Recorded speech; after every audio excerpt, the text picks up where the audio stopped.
So after killing the Fireflies, including their lead surgeon and Marlene, Joel and Ellie finally reach Tommy's settlement in Jackson. Joel remarks that they can now return to a somewhat normal life. Before that, however, he tells Ellie what happened with the Fireflies while she was unconscious. Noticing her somber mood and apparent survivor's guilt, he lies to her, claiming there were dozens of other immune individuals studied by the Fireflies and that none of them led to a cure. When Ellie presses him, asking him to swear that everything he said is true, Joel swears without hesitation. Though Ellie accepts this, it is left ambiguous whether she truly believes him. In the weeks following their arrival, Joel and Ellie settle into life in Jackson. At some point, Ellie chemically burns away the bite mark on her arm, scarring her forearm but making it easier to conceal her immunity. Between 2034 and early 2038, Ellie grows accustomed to life in the settlement, forging strong bonds with the other residents. She becomes close friends with Dina, a fellow Jackson resident, and alongside their mutual friend Jesse, they take on responsibilities such as patrolling the outskirts of the town to defend against infected and potential marauders. During this time, Ellie briefly dates Kat, an ex-girlfriend who gives her a tattoo of a moth on her right forearm. This tattoo, which also conceals her scarred bite mark, later becomes one of Ellie's defining features. Though she finds moments of happiness in Jackson, the question of Joel's honesty and the weight of her survival continue to linger in her mind, setting the stage for the events that follow. On her 16th birthday, Joel takes Ellie on a 3-day journey to an abandoned museum in Wyoming. During the trip, she practices playing the guitar, with Joel encouraging her, reassuring her that she will improve once she develops calluses on her fingertips to make playing less painful. As they near the museum, he unexpectedly pushes her into a river, laughing at her surprised reaction while also noting that her swimming skills have improved. Ellie chides him for it, but later gets her revenge by pushing him into the water while they observe a nearby deer. Upon arriving at the museum, Ellie is immediately awestruck by a massive Tyrannosaurus Rex statue near the entrance. Ellie finds a worn-out guidebook near the entrance and eagerly flips through it, reading about different types of dinosaurs. She also comes across a collection of hats and begins trying them on. Amused, she insists Joel wear one as well. Though he resists at first, she convinces him by reminding him that it's her birthday. As they continue exploring, they make their way to the upper floor, where they find a space exhibit. Having dreamed of being an astronaut for years, Ellie is thrilled and declares it her favorite part of the museum. She enthusiastically engages with the interactive displays, reading about the different spacesuits and rockets, impressing Joel with her knowledge. Eventually, she discovers a space capsule and eagerly climbs inside. Joel joins her, marveling at the preserved technology inside the pod. When Ellie expresses her wish to experience the space travel, Joel surprises her by pulling out a cassette tape. When she asks what it is, he tells her to close her eyes and play it. As she listens, she hears the countdown and launch of NASA's Apollo 11 mission. With her eyes closed, she imagines soaring into space, feeling as if she is truly among the stars.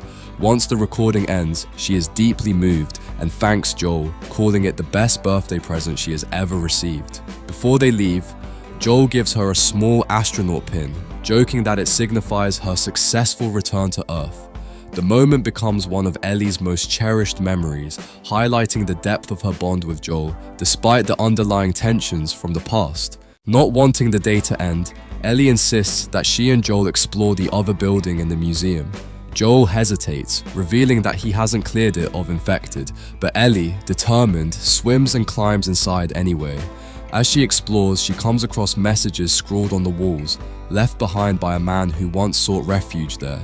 Eventually, she discovers his decayed corpse alongside a suicide note, which reveals that he was a former Firefly who had come to the museum hoping to find the light, only to lose all hope that humanity could be saved. Just as she absorbs this somber revelation, she enters another room and is suddenly tackled by a wild boar that had been trapped inside. Hearing her startled cry, Joel forces his way in, weapon drawn. Though Ellie insists she's fine, her attention is drawn to a Firefly insignia painted on the wall with the word "liars" scrawled beneath it. A tense silence hangs in the air before Joel gently coaxes her to leave, telling her to forget about the Fireflies. The moment lingers with Ellie, reinforcing the growing unease she feels about Joel and the truth he told her.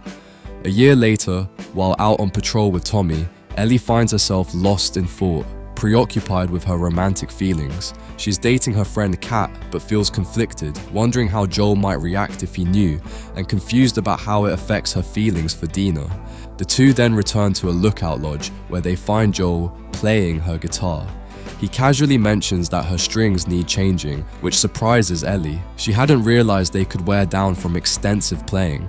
Tommy suggests that Joel and Ellie search for new strings at a music store downtown while he remains on watch at the lodge. Though there's an unspoken tension between them, Ellie agrees to go. As they ride into town, Joel lightens the mood by mentioning that he found some issues of Savage Starlight, Ellie's favorite comic series, and decided to read them. However, when they reach the music store, they discover that their intended path is blocked, forcing them to cut through a nearby hotel. Inside, they find the air thick with spores.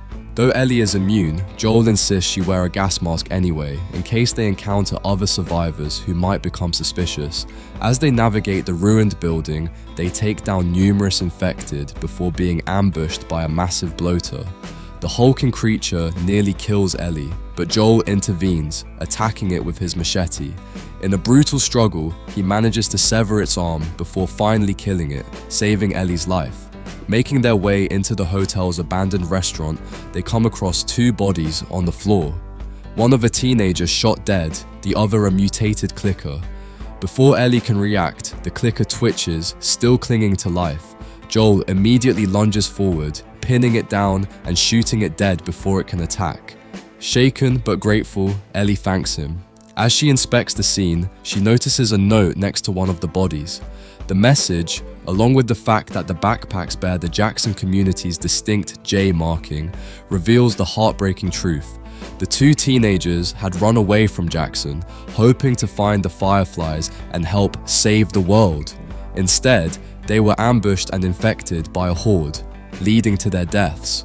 The discovery leaves Ellie unsettled, another painful reminder of the grim reality of their world, and a lingering question of what her survival truly means. Further burdened with guilt and doubt, Ellie finally confronts Joel about what really happened at the hospital in Salt Lake City. She demands the truth, but Joel once again insists that there were other immune patients and that the Fireflies had already tried and failed to create a cure. However, Ellie calls his bluff, pressing him for real answers. Frustrated, Joel counters that other immune people could exist but might be hiding, just as he makes Ellie hide her immunity.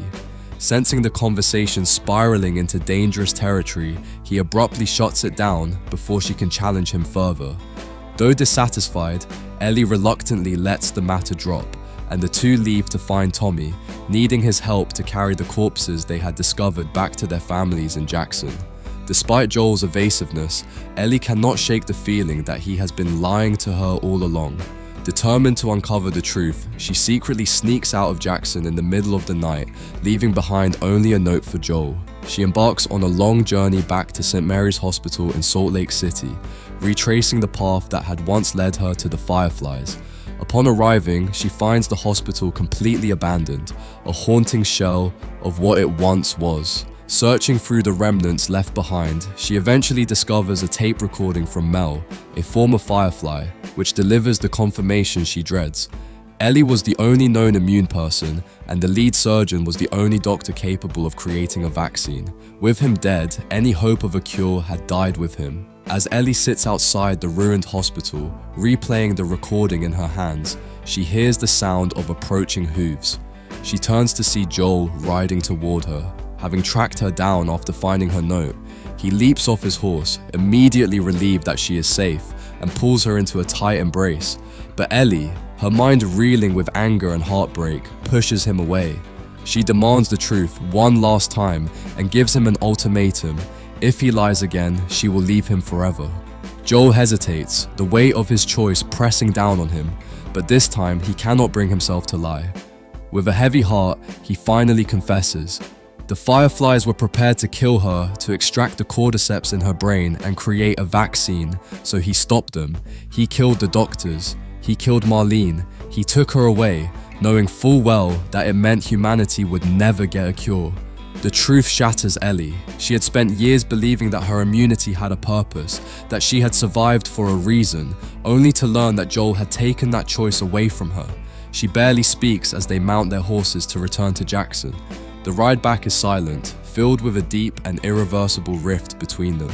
Though Ellie physically returns with Joel, emotionally, she is done with him. From that moment on, their bond is severed. She refuses to forgive him, shutting him out of her life. Joel, knowing he has lost her, can do nothing but live with the consequences of his choice.